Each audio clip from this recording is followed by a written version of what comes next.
Hello students, how are you? I Lokesh Kumar Sharma. आज हम chemistry lab में Redwood viscometer number 1 experiment perform करने जा रहे हैं। ये वीडियो केमिस्ट्री लैब में लाइव शूट किया गया है। आप इसे लाइक करें, सब्सक्राइब करें और शेयर भी करें। स्टूडेंट्स, ये video engineering chemistry, diploma chemistry और जनरल नॉलेज के लिए वेरी इंपॉर्टेंट है।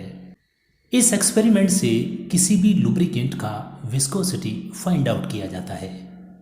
स्टूडेंट्स, आप जानते हैं मशीन में लुब्रिकेंट का यूज़ फ्रिक्शन फोर्स को रिड्यूस करने के लिए किया जाता है। जब लुब्रिकेंट का विस्कोसिटी कम हो जाता है, मींस डाउन हो जाता है, तो वह फ्रिक्शन फोर्स को रिड्यूस नहीं कर पाता है, जिससे मशीन में हीट प्रोड्यूस होता है और मशीन का इफ़िशियंसी डाउन हो जाता है। स्टूडेंट्स, हम इस एक्सपेरिमेंट में जानेंगे कि जैसे जैसे टेम्परेचर राइज किया जाता है तो विस्कोसिटी डाउन होता है।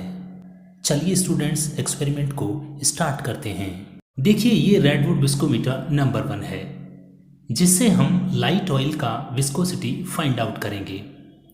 रेडवुड विस्कोमीटर नंबर 2 भी होता है, जिससे हैवी ऑयल का विस्कोसिटी फाइंड आउट किया जाता है। स्टूडेंट्स, एक्सपेरिमेंट में 2 सराउंडिंग्स होती हैं। आउटर में वाटर एरिया होता है, जिसमें हीटिंग कोयल लगी होती है। अंदर की ओर लुब्रिकेटिंग एरिया होता है, जिसमें ऑयल या हम कह सकते हैं कि लुब्रिकेंट फिल किया जाता है। एक्सपेरिमेंट को इलेक्ट्रिक सोर्स से कनेक्ट कर दिया जाता है और रीडिंग लेना स्टार्ट करते हैं। Students, first reading room temperature पे ले सकते हैं। इसमें हमें up to the mark oil fill करना होता है। वह वॉल रोड प्लेस कर देते हैं, जिससे ऑयल का फ्लो होना बंद हो जाता है। अब हम 50 ml ऑयल कलेक्ट करने के लिए एक्सपेरिमेंट के नीचे कोल्हाक फ्लास्क प्लेस कर देते हैं। जब रीडिंग लेनी होती है तो वॉल रोड को हटा दिया जाता है। इससे ऑयल का फ्लो होना स्टार्ट हो जाता है। वह साथ में हम स्टॉप वॉच भी स्टार्ट करते हैं, जिससे 50 ml ऑयल को कलेक्ट होने में कितना टाइम लगा ये हम नोट कर लेते हैं। स्टूडेंट्स, ये हमारा फर्स्ट रीडिंग होगा, जो मिनट, सेकंड और मिली सेकंड में होगा।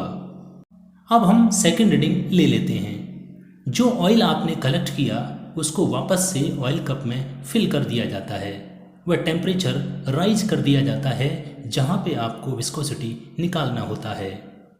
यहाँ टेम्परेचर 30 डिग्री सेल्सियस होने पर वॉल रोड को हटा दिया जाता है। साथ में स्टॉप वॉच को स्टार्ट किया जाता है। वह 50 ml ऑयल कलेक्ट कर लिया जाता है। इस प्रकार से हम 50 ml ऑयल को कलेक्ट होने में कितना टाइमिंग लगा नोट कर लेते हैं।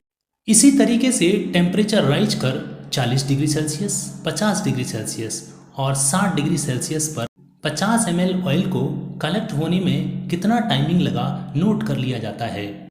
इस एक्सपेरिमेंट के ड्यूरेशन में हम ये देखते हैं कि जैसे जैसे हम टेम्परेचर राइज कर रहे हैं, 50 ml ऑयल कलेक्ट होने में कम टाइम लग रहा है। मतलब टेम्परेचर राइज करने पर विस्कोसिटी डाउन हो रहा है, मतलब ऑयल के अंदर डाइल्यूशन बढ़ रहा है, वह ऑयल तेजी से निकल रहा है। अब हमने जो भी टाइम नोट किया है उसे सेकंड्स में कन्वर्ट कर लेते हैं। अब हम बता सकते हैं कि 40 डिग्री सेल्सियस पर ऑयल का विस्कोसिटी कितना होगा। स्टूडेंट्स, हम इसका ऑब्जर्वेशन टेबल भी बना सकते हैं, जिसमें फर्स्ट रो सीरियल नंबर, दूसरा टेम्परेचर, तीसरा time taken to flow of oil and last one is viscosity in Redwood seconds. Students, इस एक्सपेरिमेंट में यदि हम टेम्परेचर और विस्कोसिटी के बीच ग्राफ प्लॉट करते हैं तो वो गिरता हुआ ग्राफ आता है। इसका मतलब ये हुआ कि जैसे जैसे आप टेम्परेचर राइज करते हैं वैसे वैसे विस्कोसिटी डाउन होता है। स्टूडेंट्स, आप इस एक्सपेरिमेंट को ज़्यादा से ज़्यादा शेयर करें, जिससे और भी स्टूडेंट्स को इसका फ़ायदा मिल सके। Thanks for watching.